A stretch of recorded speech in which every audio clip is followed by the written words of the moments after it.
Sometimes we get ourselves into things, even as grown mature adults, that we should not. And we connect ourselves with people that have not chosen to develop their lives the right way.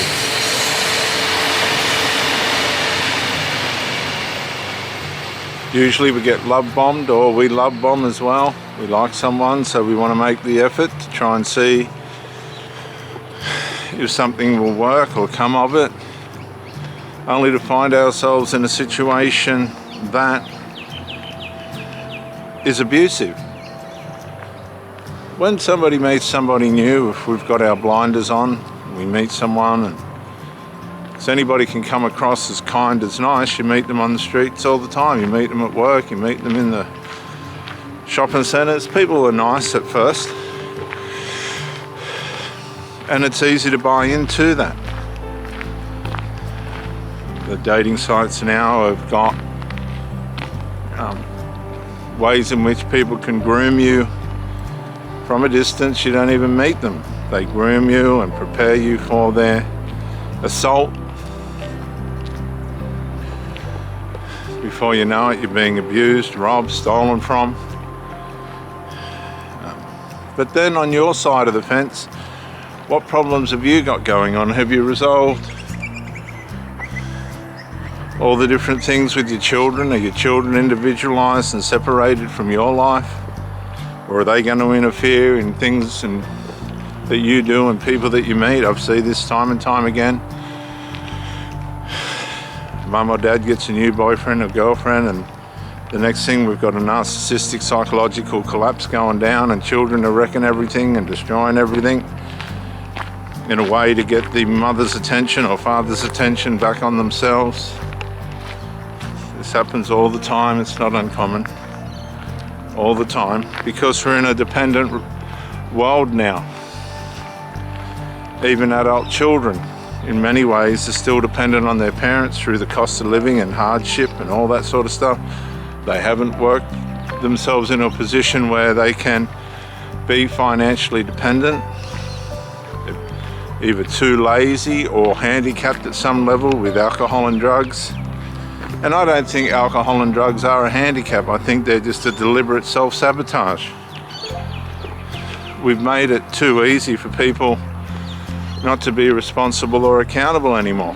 And so why should they? If you can get a free ride, why would you be responsible and accountable?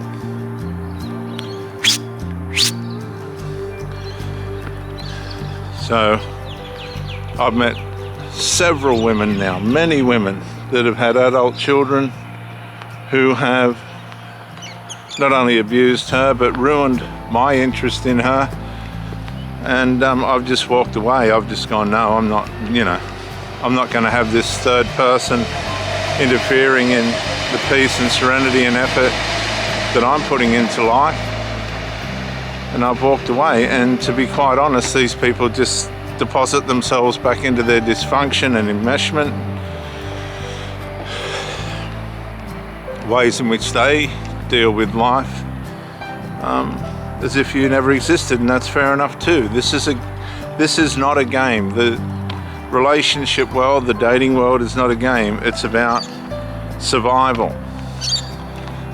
It's about awareness, making sure that you're aware of who you're getting involved with, what the consequences of that might be on you, how is that going to affect you, what your level of awareness is relative to your capability to get out and not stay in an abusive situation.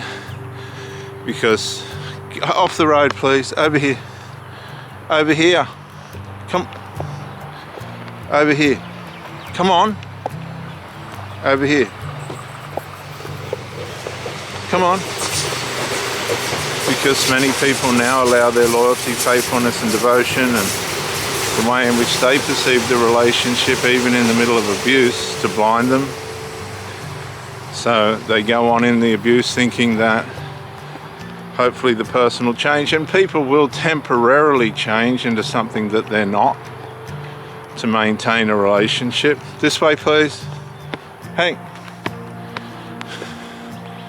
they will temporarily change to regain a better outlook of you on them. And then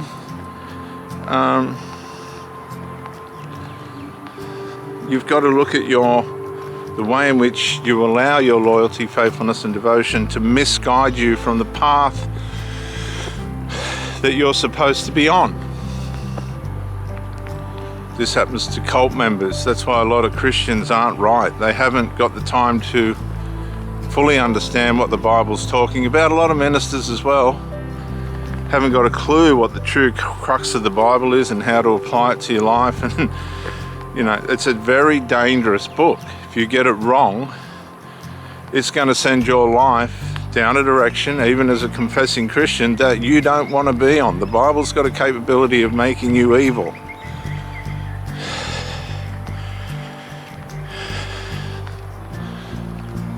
And this is why a lot of Christians go bad. There's an evilness that comes out of trying to be good, trying to impress God. And there's an evilness that comes out of our partners when we try to over-impress them. It's just an innate way in which we've been made, which the sinful nature uses to destroy things. Come, mate.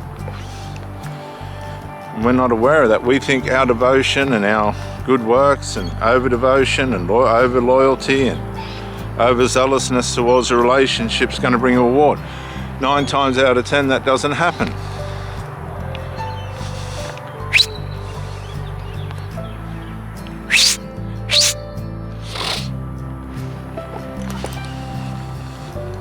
Just doesn't happen. Come on, mate. Just doesn't happen.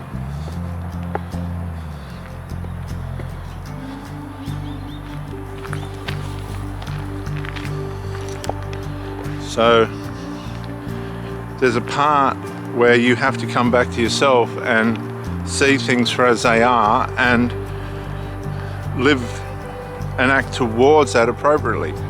That's why I always say you need to detach from an abuser in proportion to the ongoing abuse. So as their abuse goes on, you go on to attachment until you reach breakup. They're bringing it on themselves. Those of you who keep pushing in alongside the abuse, they'll let you. That's why a lot of you get run down and need lifelong therapy and things, because you can't understand why that person didn't parallel with your devotion and loyalty, kindness and effort. They're never going to. They're unable to do that. They didn't want to do that. Their sinful nature turned them away from that, started to destroy them and everything around them. So what's the key to all this relationship stuff? For those of you that want to do good, be good, live right, do right, you have to detach from the abuser, progressively detach in parallel with the behavior and abuse, or the omission of good behavior, just their laziness and that. You detach in parallel with that, and that's going to send a message to them that something's wrong. Something's not right. There is something wrong. Now, whether they want to change based on their losses and pain or not, it's on them. But many of you are paying the consequence of other people's bad behavior as though you're Jesus himself, and you shouldn't be doing that, because then you have to get fixed and you have to get sorted out in therapy and all that stuff for yourself. It's not because you've deliberately, intentionally hurt yourself or had an accident. You've put yourself in an environment that you're not supposed to be in, an environment where people are harming and maiming you. You have to detach, step back, move away from the abuser, right? The covert abuser. Nobody else is going to see any of this. Get your life on track. They'll stay on the path they're on. They'll find somebody else to abuse and do all their reckless self-trashing behavior with. Go no contact. If there's children involved, see somebody that can professionally help you to sort all that out. And never, ever, ever go back.